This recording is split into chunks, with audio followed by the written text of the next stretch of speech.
Hello, guys, and happy spooky season. I'm back with another movie review, and today I want to talk about one I'm actually pretty excited to have seen. It is a Australian horror movie called Bring Her Back. I had never even heard of it until it was recommended for me on HBO Max, and it is still on there for streaming if you guys want to watch it. Basically, it is a horror movie that involves two children losing their father and then being placed into foster care. They have to figure out what the intentions are of the woman who adopts them and figure out if they are actually safe in this place or not. So it's sort of a psychological horror in many ways. There are a lot of physical horror aspects here and a little bit of gore, but most of it is psychological and like the anxiety of like not knowing what everyone's capable of in this situation. So to kind of give you a little bit more of the plot without giving a lot of it away, it's about siblings Andy and Piper. Andy is a teenager who deals with abuse from his father, and his sister Piper is legally but not completely blind. And once you find out that their father passes away and they are put into the foster care system, as I said, and they are given to a woman who, as far as they know, is fostering another child already who is mute and acts very oddly, but they say he's just a special boy. But what they don't realize is that the foster mom is only looking to have them there because of the fact that she lost her own daughter, and she is looking to attempt to have Piper replace her daughter Kathy. The movie has some elements of magic in it, and there's a lot of things in it that you may have seen before. There is a assault circle and aspects of demonic possession and things like that.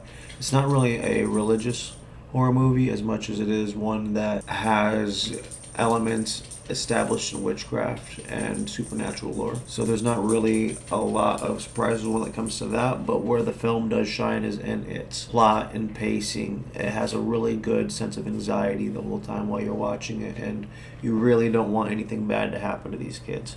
One thing I will say about these movies that kind of bothers me but doesn't is that when you have such a little time frame to tell a story, the items and characteristics of your main characters that are so obviously not just like generic. I mean, like Andy has braces that you'll notice in the beginning. They're not the most convincing, but his character does have to wear these braces, and naturally you don't include an item like that that's so prominently featured unless it's going to have a big effect later on at some pivotal point of the plot, which it does, of course. And then you have her blindness, and you're like, this is a horror movie. Of course they're going to have to lean into all of the abilities to build scares from her not being able to really perceive things around her outside of sound, which Piper is really good at doing. She is very well aware, but at the same time, in the heat of a moment in a bad situation, she doesn't really know what to do or where to go. I'll say all of the actors in this movie are spectacular.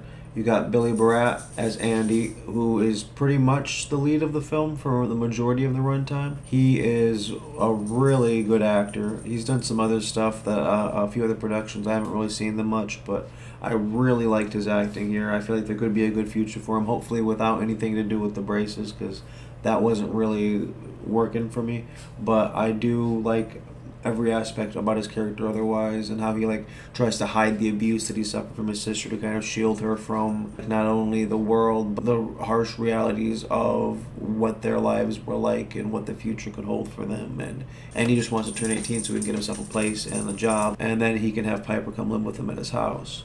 And Piper is played by Sora Wong, and she is also really great in this role.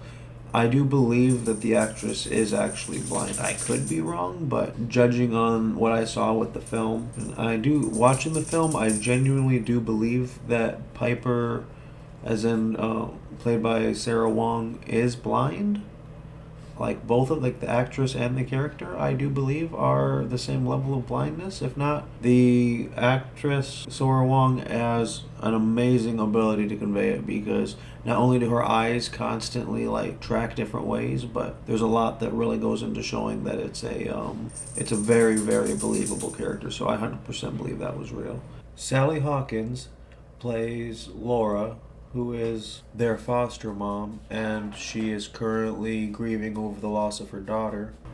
She is at first extremely welcoming, but also incredibly well at performing in a way that is unsettling and makes you really wonder what her motivations are. She's a very good villain for this movie, as well as somebody that you kind of want to be a good person because you know that these kids have been through so much and they deserve compassion and all that. But she definitely does not have their best interests at heart when it comes to her motivations in this film. Laura has another child that she looks after named Oliver, and he's played by Jonah Phillips. He barely has any lines. He's mostly acting through um, reaction and like action and reaction, more or less. So whatever you see him doing, it's like building the era of suspense as you find out what's actually going on with him, and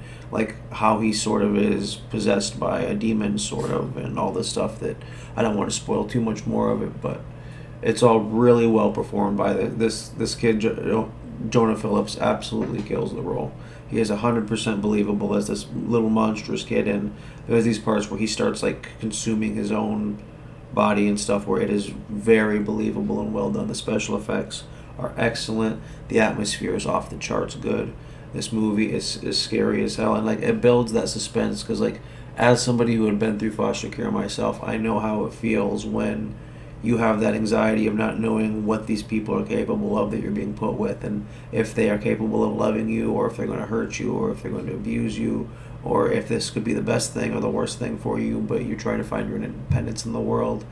It's like a coming of age story, as well as a warning of be careful who you trust, and that a lot of people in our society, even though the people that we hope are the better people and that we idolize and things like that, a lot of those people have the darkest secrets and the darkest intentions behind them, even when what they're doing seems good on the surface.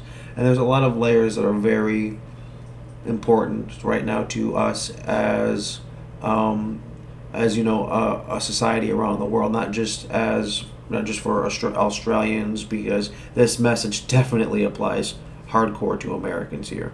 And if anything, it was probably based off of just the world's political climate, but there was definitely some inspiration from what it's like to be going through this system, which apparently is a lot more universal than I realized. And because watching these kids in Australia go through the foster care system felt almost identical to what I went through here in America 20 years ago. So that was really interesting to see something new, that it's still so changed and universal, and you still have this despair of not knowing what's going to come next.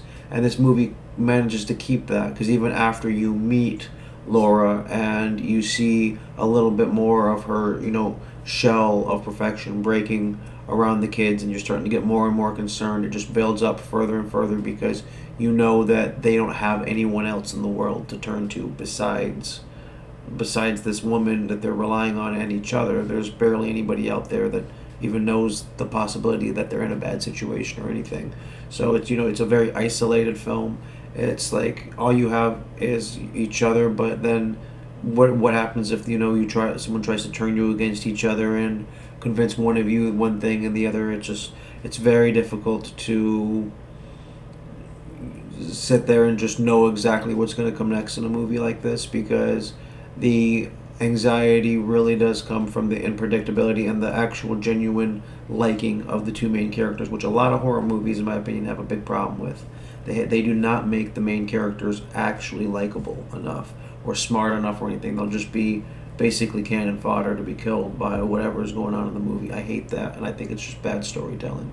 Unless you want a movie like, say, The First Terrifier, where you're pretty much just supposed to enjoy the antics of the villain and not really worry that much about the main characters, then that's one thing. But when it comes to a movie like this, you want to root for the heroes. You don't want them to die gruesomely, and you definitely will not expect all the ways that this film goes. And it will build a general sense of fear inside of you that I'm really glad horror movies are still able to capture today, because everyone says every idea has already been done. This in many ways has been done in different interpretations, but I would say this is one of the better horror films I've seen this year. So I really hope you guys check it out, and I hope the career for everyone involved, it goes up brightly, and I'd like to see every single one of these people in more movies, especially Sora Wong. I think she really killed the role as Piper, and I think that the having characters like that represented is a very important thing to have. And it's they're trying to bring like actual people into it, where there are actors from like Love on the Spectrum and stuff like that that have autism and other disabled people from different walks of life are able to now come into the mainstream and be actors and be seen now. Basically, it's an amazing thing. So I really really love this movie. I loved her acting. I loved Billy Brad as Andy. Kid was amazing. Hopefully he goes far too, and I hope that everybody enjoys this movie. And if you can leave a like and a comment, tell me what you thought. I'd appreciate that too. Thank you guys. I'll talk to you later.